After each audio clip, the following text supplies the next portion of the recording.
Welcome to episode 137 of Tech Sales Insights. Evan, how you doing?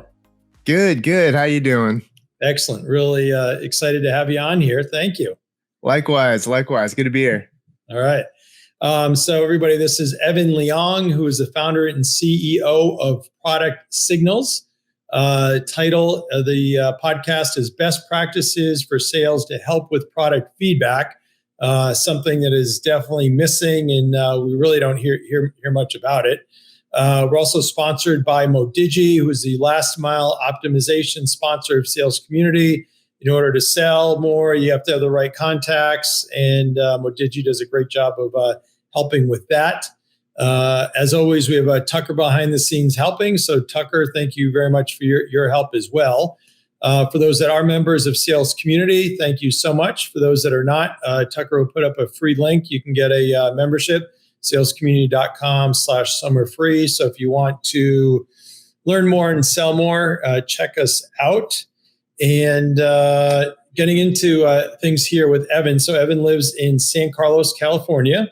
He's got a kind of on the other stage of life, a 3-year-old and one that is expected any time now. So good luck with that. Thanks. An interest besides work and family, calls himself a music nerd, especially with rock. So pretty cool setup there. And for introduction, I've known Evan a little bit, but for full disclosure, not really that well. But we were originally introduced through Nick Candido, who is chairman of your board and also very active with an awesome group called the Angel Collective Opportunity Fund. So here's some great comments from Nick. I've known Evan for several years while acting as an early advisor, then investor, and most recently as chairman of the board. He's smart and scrappy, most importantly, passionate about how product feedback is a wildly unsolved problem in B2B SaaS. I'm excited to see how he will bring the solution to the masses as we think about all the ways that AI will drive superior customer relationships and experiences. So pretty good from you, Chairman. You must be doing a great job. Awesome. That's super cool to hear. Yeah. Cool. So let's jump into the questions here. So you went to college at Cal State Poly University in Pomona. I think graduated around 2012. So you won't try not to date you too much, but your first job out of college was at Nissan? Yeah. I was a distribution specialist at Nissan. Oh, awesome. And then kind of what was your career trajectory from there? Yeah. So in Nissan, I mean, like it was just a fun, it was a good place to be, fun place to be. Like I loved cars at the time, so I was like, this is perfect.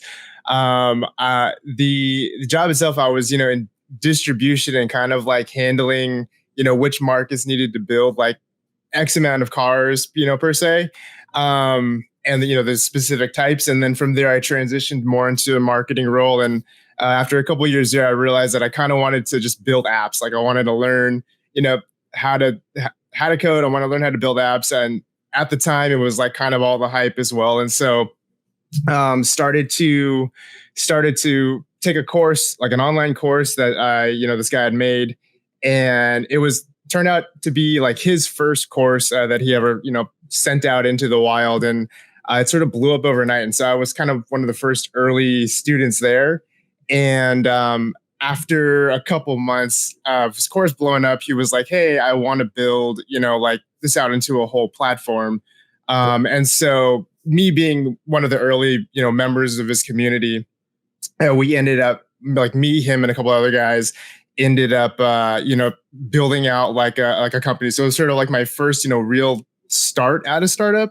Yeah. But yeah, from there, it was at Nissan, learned how to build, built my first couple apps, and then from there, after for 3 years, I'd say, I was working on my own projects, but then also trying to build this learn to code platform. So we had a good run.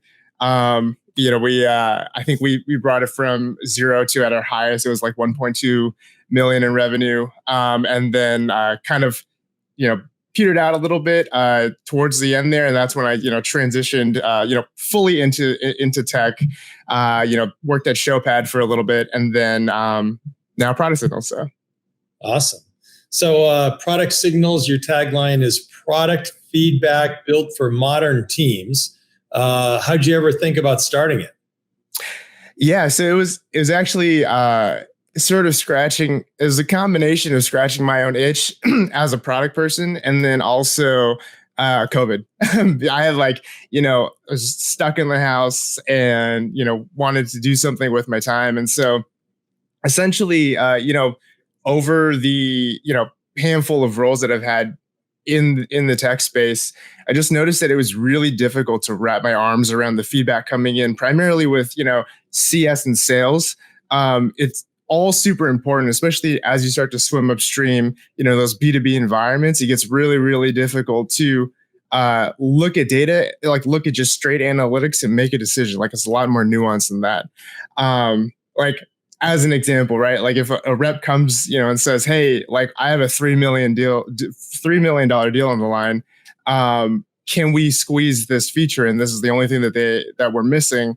It's usually not a black and white situation, right? You're going to kind of dive in and try to make it work for the business, and depending on where the business is at.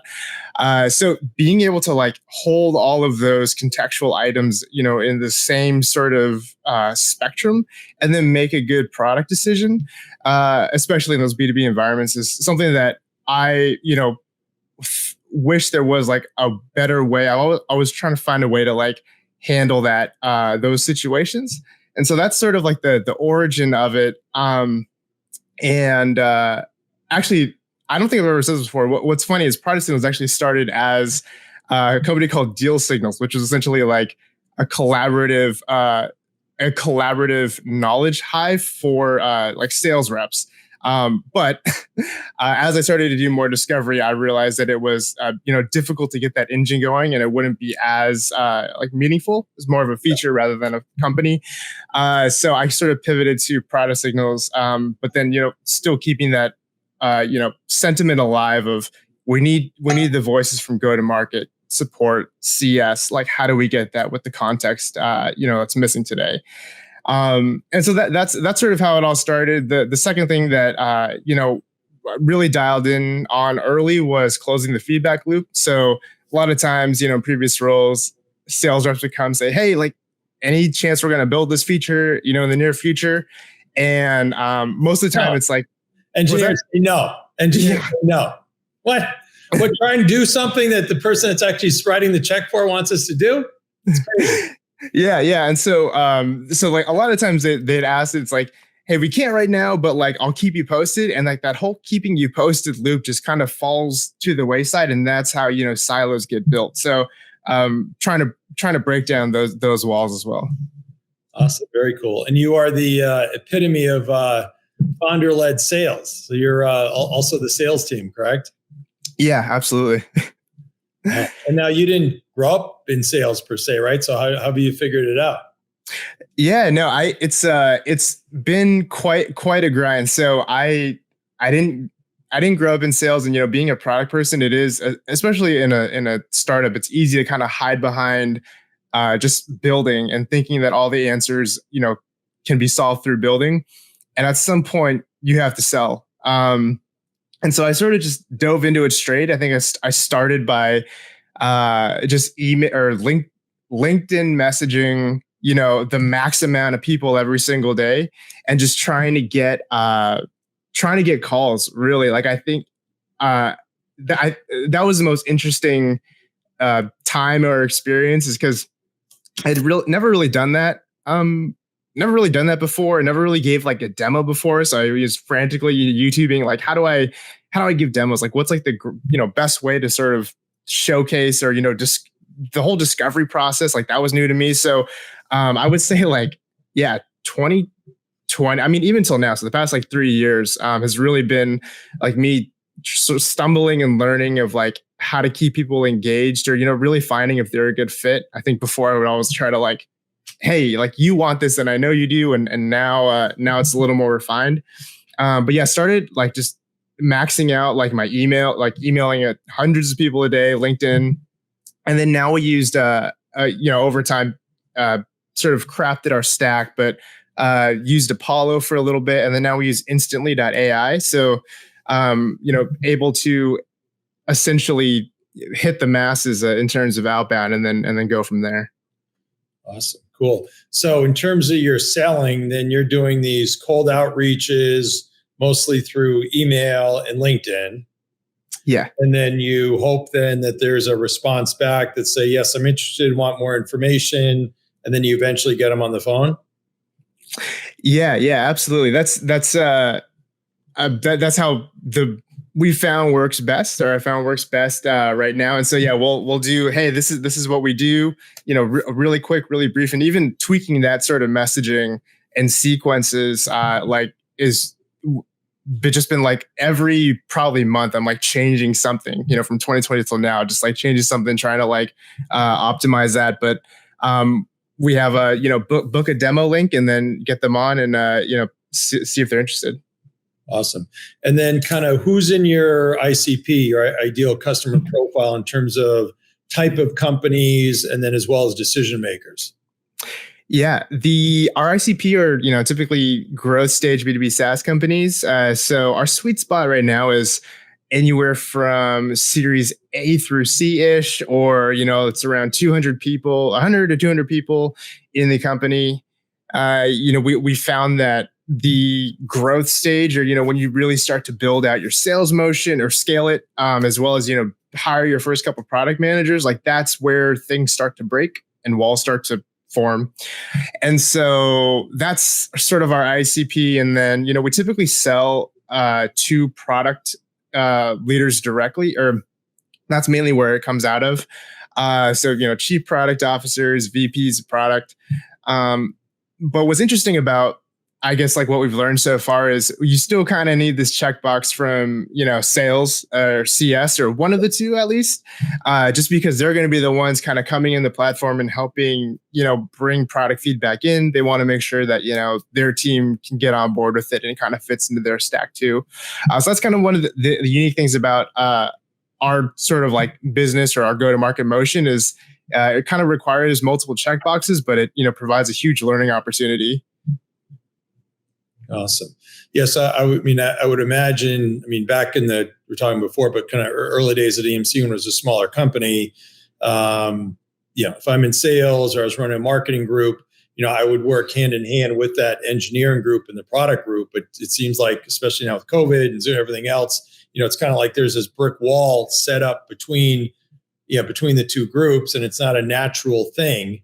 Right. So if it's a smaller, your own company, hey, it's a common sense thing to make sure you do it. But I would imagine culturally, most companies are just not dialed in or wired to kind of do this common sense thing. Right.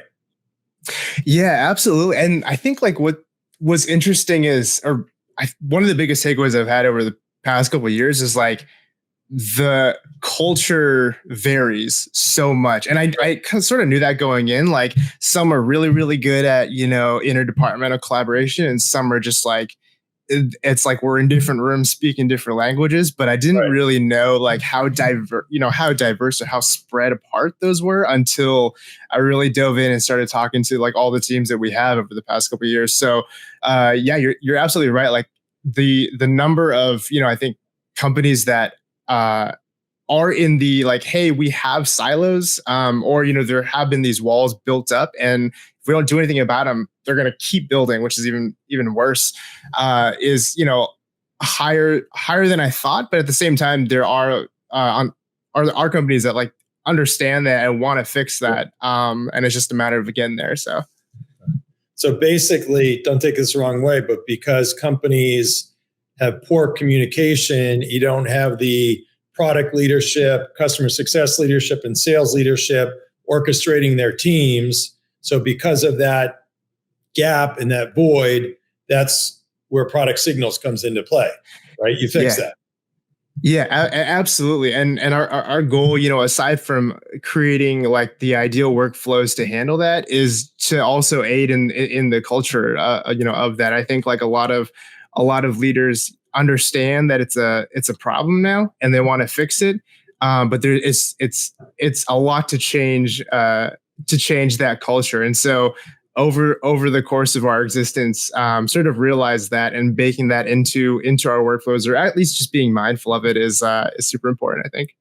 Oh, awesome. But I would imagine once it comes down to it and they hear what you can do, I would imagine product teams would be like, yeah, I love it because I'm pissed at sales because they haven't told me anything. And then sales probably says, hey, I love it because I keep trying to tell the product people and they don't listen to me, right? So it's kind of a mutual accountability.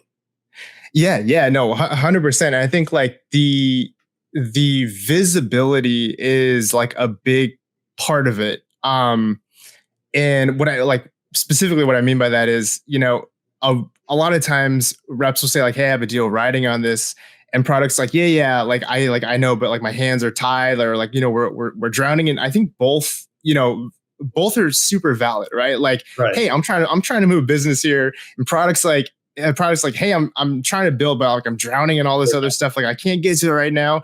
So like understanding, I think like for me at least, seeing the actual opportunity in Salesforce, seeing the actual like deal in HubSpot is super important, and getting a sense of like, hey, what is this going to close? Like, how much is the deal worth? Like, do they fit where we want to go, in the future? Seeing all of that, I think like gets lost in the airwaves of like, this back and forth. And so absolutely, having that transparent view and having both teams understand where everybody's at with all the data, that you can provide. Awesome. And then relative to, even though you're a product guy, no offense, but kind of from a go-to-market motion perspective, kind of what are some challenges now? Yeah. So I think the first challenge is, and this has always been something we could continually try to crack, is how to effectively get those 2 or 3 check boxes. The product one's clear. It's like, hey, I would love this feedback and this contextual data from internal teams. I just don't want to, impose a stack on somebody else. So products like pretty clear, straightforward.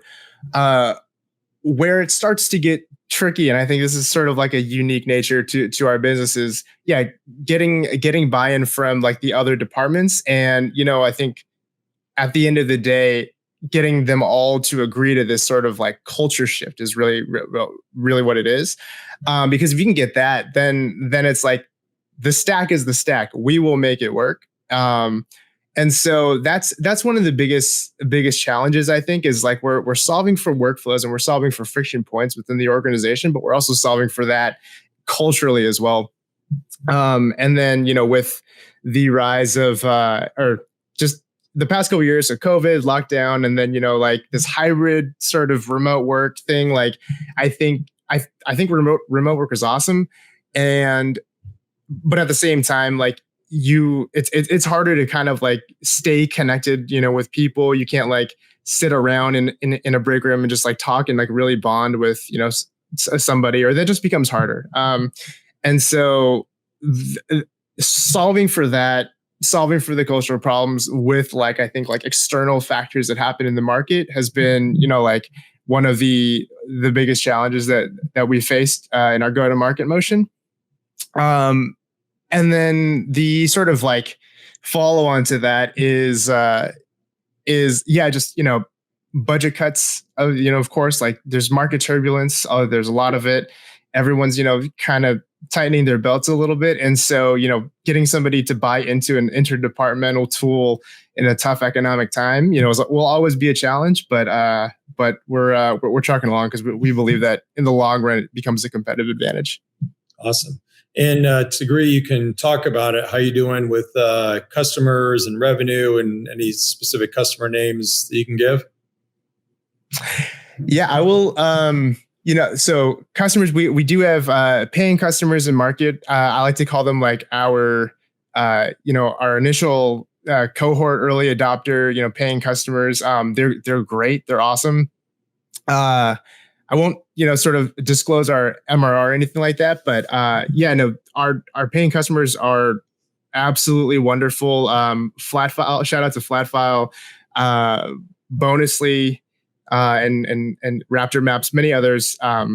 Data Moran, they've been super helpful in terms of like getting us direct feedback. We have a Slack channel where, we all, talk, and class is another one. But yeah, they've been great, and, certainly instrumental in how we built the product today. Awesome. Very cool. And then are there competitors, or how does that look? How do you look at the competitive landscape? Obviously there's people doing it their own or doing nothing, but in terms of head-on competitors. Yeah. So I think the two biggest ones that come to mind are Product Board and Canny. I think Product Board, we're more like frenemies in a way, because I do think that they do a lot of things really, really well, like road mapping and visualization, but they do have a feedback module. I think that we sort of overlap in the B2B feedback space, whereas they're a little more broader, more all encompassing. Hey, you can do this for your consumer apps all the way up to larger scale enterprise organizations. And so I think there are just parts within this giant workflow of, feedback to delivery in terms of the product world, where these can all be fragmented out. And so I think Product Board and us sort of sit in that same space, feedback, we have a little bit of overlap there. Canny as well. I mean, I think the only reason why I, really mention them, I don't really consider them a huge competitor, but they are in the feedback space as well. And they're more, a form style upvoting. You can come in, kind of see everything as a customer, and then, upvote. I actually really like them or they do a lot of things really well, really good as well. But though that's one of the other platforms that we hear a lot on demos. It's hey, I'm using Canny, today, and this is what we do. So yeah, it's hard to sort of speak to direct competitors, because I think the usage in the stack. Small. So if you think about the total addressable market's monstrous, you got some small players. So if anything, to the degree you collective three and whoever else there are do more, there's the market's plenty big enough. It's probably more the game around getting kind of attention, awareness to say, hey, this is something that people should have. Yeah. Yeah. And I think that the stack, or the stack is so much wider than I initially thought. And the solutions out there are so much more nuanced. And so, yeah, I think the two that come to mind are Product Board and Canny, but yeah, it's it just really depends on how the organization wants to handle feedback. Gotcha. Cool. And then with your investors, it's pretty much all angels like Nick, right? Yeah, absolutely. Have a handful of angels that sort of bought into the vision early, and we also strategically, but yeah, they're all like Nick. So operators understand the problem. They felt it at some level. And yeah, we have great investors. Awesome. And if it's okay to say, do you actually get help from them, or how's that go? Yeah. We've strategically sort of also chose them because because of their backgrounds as well. So we have, people that come from the sales world, CS world, product as well. And we want to hear their voice, and we want to hear their opinions. And so we'll either reach out or, have a monthly call with Nick as well, kind of get his thoughts and opinions on certain things. But they've been, super helpful and instrumental as far as just covering ground that, I can't do on my own. Awesome. Hopefully you're leveraging them for intros as well.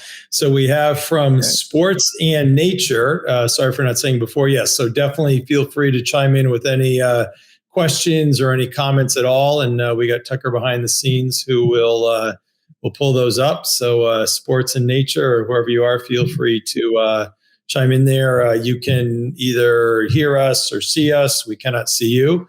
But again, feel free to type in any questions that you might have there. Appreciate that. So we kind of went through a lot in terms of our topic, best practices for sales to help with product feedback. So we kind of covered, there's certainly need. It's great for the product teams. It's great for the sales teams.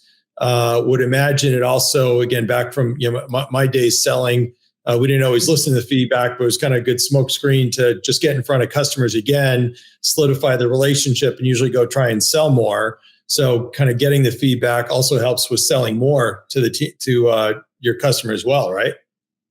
Yeah. 100%. 100%. I think that getting the feedback is one thing, but then having a holistic view of, hey, like 30% of prospects want X, Y, Z, or at least having some signal of Right. what the sales team's up against in the trenches is a huge indicator of the market, and like what is either happening or like what's likely to come. And so it certainly helps to sell more. And then if you kind of are able to catch it in time, or commit to at least solving the problem, and then looping sales back into that communication, it definitely helps them and gives them something to work with when they're on those calls. Awesome. And then obviously using product signals would be the answer, but forget about your company for a minute. Just kind of generic best practices around this. Any kind of 3-4 things that you would suggest for companies to do today? Yeah, the first one, I would say, if you haven't already, get the product and sales teams like in a room and figure things out like culturally and like how they want to do it. I think that like before I used to dive in with a bunch of tactical recommendations, but like the culture is so wide, as we mentioned, the culture is so wide, like stack is so wide, and it's so hard to kind of have something super prescriptive. And so the first thing is like, get the teams in the room, or at least the leaders in the room, and try to figure out, how are we going to work together and how are we going to communicate and understand each other, is the first thing. And I think that if you can build trust to start, then everything else kind of like everything else will figure itself out for the most part. So get them in a room, understand, each other. And then from there, build processes. And I think, more tactically, if there's like a broader other bullet point or, piece of advice I could provide, it's having product teams, give sales maybe like a playbook or a script to dive deeper and ask like product discovery questions that might be like in the initial stages. So things like, hey, if a prospect says they want like a Slacker integration, for example, instead of saying, okay, great, I'll take that back to product. Hey, they want a Slack integration. It's like, let's dive a little deeper. Like, what are they trying to solve? What are they doing like right now? Or like, what are some other solutions that have a Slack integration? What do they like about that? Being able to kind of pull a little more information out of them is, I think something that product can certainly enable sales to do. Those are the biggest two that come to mind. And then, another one is, figuring out like where it lives in the stack, and making it super easy for everybody to kind of get that stuff in. So, whether it's in Salesforce, HubSpot, like some sort of Slack channel, even finding out and identifying and having clear guidelines as to like how this thing is going to work, is I think the other big piece of advice. Yeah. Awesome. Cool. So we have the question here is, I'm not sure what MVS is. Is it always necessary to sort out MVS for all MVPs? I'm actually not sure what MVS is, but if I'm understanding it correctly, it might be, is it necessary to sort through everything to build an MVP? And I think that it's necessary to look at as much data as possible, but committing to like, I think it's I think it's important to capture as much as possible and to look at as much data as you can. But I think to identify what to build and focus on for MVP is like a whole, like a separate discovery process. So like, what's going to get my, like initial users, initial customers to value as fast as possible, with understanding that like, hey, this is my take on the solution, is I think derived from the entire data set that you're trying to work with. So yeah, I think it's necessary to gather as much data as you can, but the sort of prioritization and whittling down, what to focus on for your MVP is you want to choose one thing, maybe two at most. Yep. Yeah, and I think you answered it. So MVP, MBS, they're defining as minimum viable segment. So I think the point of story. So I had been CEO of some smaller companies of engineering teams, and engineering just wants to go forever because the product's never perfect. And there's some point you got to say, look, here's the initial spec. We got to stop. We got to go to market. We got to see if there's product market fit. Let's see if there's interest. And then we can take the customer feedback and then figure out what else we want to do for the roadmap. But if you spend forever engineering, never have a product, that's kind of a going out of business model, right? Yeah, absolutely. And like I've definitely, have been guilty of that before. But and so I think looking at this question now is also to sort out segments.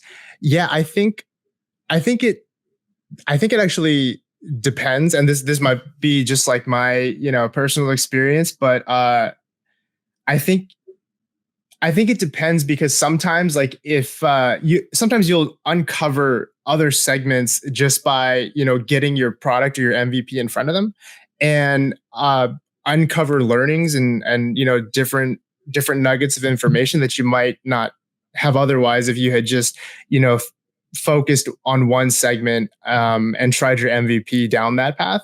At the same time, I think there are situations where if you just focus on one segment, if you cast a wide net and continually cast a wide net, you'll never niche down and find success with your MVP. So I hate to say it, but I feel like it kind of just depends, and it's something that you kind of have to constantly monitor and keep in check, because like you said, Randy, if you get too far in one direction and you don't look up and see where you are, then you might end up way further down a road that you don't want to be on. So yeah, totally great there. And you've kind of narrowed your segment, right? If you think about B2B SaaS, 100, 200 employees, right? That's pretty narrow compared to, first of all, it's B2B SaaS here and there, but there's a lot of different tech segments and other industries and things like that, right? So if you kind of nail it there, do well there, then you can always expand into, it's probably sky's the limit, right? Absolutely. Yeah. We've actually like identified, I think this pain that we're trying to solve is, certainly prevalent in larger companies, and the problem gets exacerbated, as you grow and as these teams get bigger. It's harder to kind of keep them all tight knit and together. And so, yeah, that's one thing that we've sort of had to kind of decide is like, this pain exists across, a lot of segments, like, but which is the one that might be most receptive, and we might be able to like, get these fast feedback loops to continually build features that are meaningful. That's kind of where ICP is, but it is quite broad, and yeah. Awesome. Very cool. So this might be a self-serving question, but if you think about the kind of rev ops or sales tech stack, any predictions for the future? Yeah, I think this is something I've been thinking a lot about lately. I think that if it hasn't, sorry, it's sort of started already, but I think that the stacks are going to start. You're going to start seeing more platforms or tools around, like RevOps extend their arm across the aisle to product, and vice versa. So I think like a lot of these platforms are going to start talking to each other a lot more, like having connectors, webhooks, whatever, because they'll understand like, hey, RevOps needs to talk to the, product ops stack, needs to talk to the, CS stack. So having that flexible but symbiotic relationship built into the platforms already is something that is going to continue to just increase. And I think you'll likely see a lot of extending their arms across the aisle into other areas of the business. Awesome. So with your kind of founder-led sales model, you're maybe almost analogous to, could be a sales rep at any large company. You have your territory, you have kind of the segment that you're focused in, B2B SaaS, 100, 200 employees. So theoretically, your best day would be making sure you have the lead gen engine such that all you're doing is basically just demos and sales calls every day. So that would be utopia, right? Yeah. So yeah, and you're laughing. So yeah, obviously it doesn't always happen. So right now you're doing lead gen with kind of email outreach, kind of LinkedIn. But I would think if you had kind of air cover from other, and it's obviously a economic thing, but if you had people that are kind of doing cold calling on your behalf and have good kind of improved hit rates, so then they're kind of teeing you up for those kind of higher level discussions. So you're kind of almost like kicking field goals all day, as opposed to receiving the ball on the other end of the end zone, right? Yeah, absolutely. Like that would be super ideal. But yeah, I love that analogy. We're just kind of kicking field goals all day. That's your ideal, right? You want to be on the other side of the field. Yeah, totally. Interesting. Cool. I might have some ideas for you. And let's see here. So with kind of being around the block and kind of, entrepreneur running your own company, are there kind of certain CEOs that you kind of respect or you've looked up to? Yeah. There are a handful. I have been following Alex Hormozy for a little bit. I think he sort of blew up probably a year or two ago, maybe more. He's CEO of acquisition.com, and just sort of, he has a ton of stuff on like YouTube now, but I think like one of the biggest things is he has like this very sound, articulate business mind, but then it's also coupled with, I think, like things that entrepreneurs typically, it's not talked about in like the personal life. Like how do you like look at this from like your like a holistic perspective and kind of keep a level head, because things can get crazy. He's able to articulate and help navigate those for I think like small startups like us. So I've been really following him lately. And let's see who else. Or maybe also to any other kind of mentors that you've had along the way and advice that you've received? Yeah. I think first, Nick Candido has been a great mentor. He's I love his career and like what he does and how he approaches things, and he's a super smart guy. And so use him as a sounding board. He's been a great mentor. All of our investors really. And quick shout out to one of my old boss's colleagues, Gaurav, advisor as well, Gaurav Kotak. He's been a great help, great mentor as well. Those are really the two that kind of stick out as of late, but I'm sure I'm going to remember somebody in the next couple of minutes or so. Got a lot of good help from a lot of good people. Awesome. That's great. And so for those that are watching or listening along, feel free to chime in with any other comments or questions here. Evan Leong from Product Signals. So now this is kind of probably the toughest time ever to start a company. So God bless you for doing so well. Any kind of secrets or advice that you'd have to others kind of during this kind of tough economic time? Yeah. That's a great question. I don't know if it's advice, more so just like something that I've maybe just felt more and more so over the past couple of years is like, just keep trying to fight to see like another day. I think that especially now, like like the idea of to sort of like contextualize this, like the idea of an MVP has gotten larger.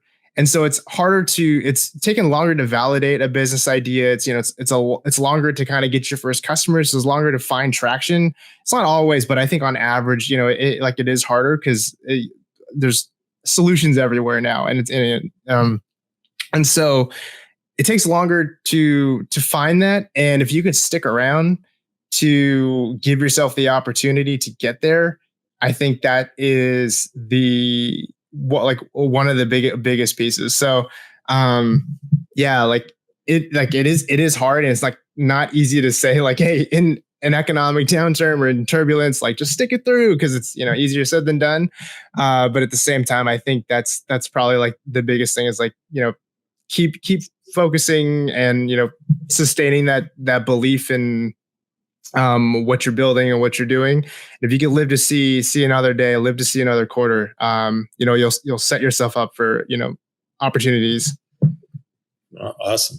Yeah, I mean, some things I would think of is which again, you've done a great job narrowing your ideal customer profile in terms of type of companies. Could be also geography, titles that you're selling to, but then also kind of what's the value prop. A lot of times I like to say, okay, if you're in the elevator with the CFO and they're talking about product signals, what are you going to say? It's not a bunch of techno mumbo jumbo. You've got appropriate value prop that you can share, and then at the same time, you love your founder-led sales. But I think also just making sure that you're focused on sales calls, demos, POCs, conversations that are leading down that sales cycle. Because if you're not focused on sales calls, everything else great, unless maybe it's a PLG model, kind of things like that. But whatever it is, you just got to be driving.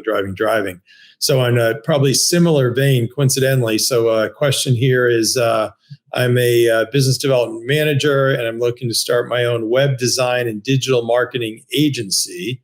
So any suggestions or ideas or some tips?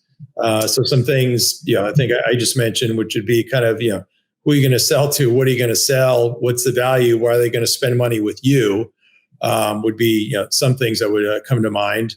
Evan, what else from your perspective? Yeah.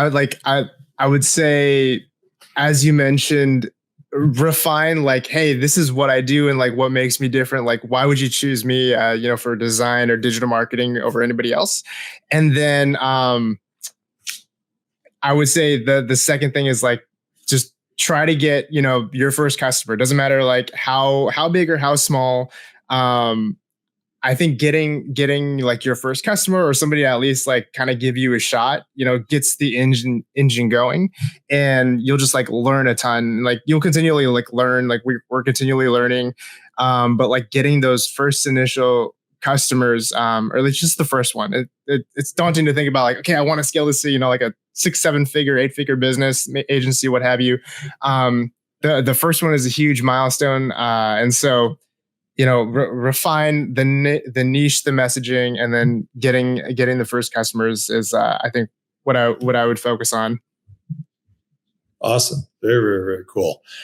So time flies. So, Evan, you've been awesome. Really, really appreciate it. Thank you so much. For next week, we have Jill Harris, who's from Go2. Her topic's going to be top mindset habits to be successful in the selling environment, especially in this selling environment. So Evan, you've been great. For everybody who's been watching, thank you so much. Tucker gets it reposted across everywhere.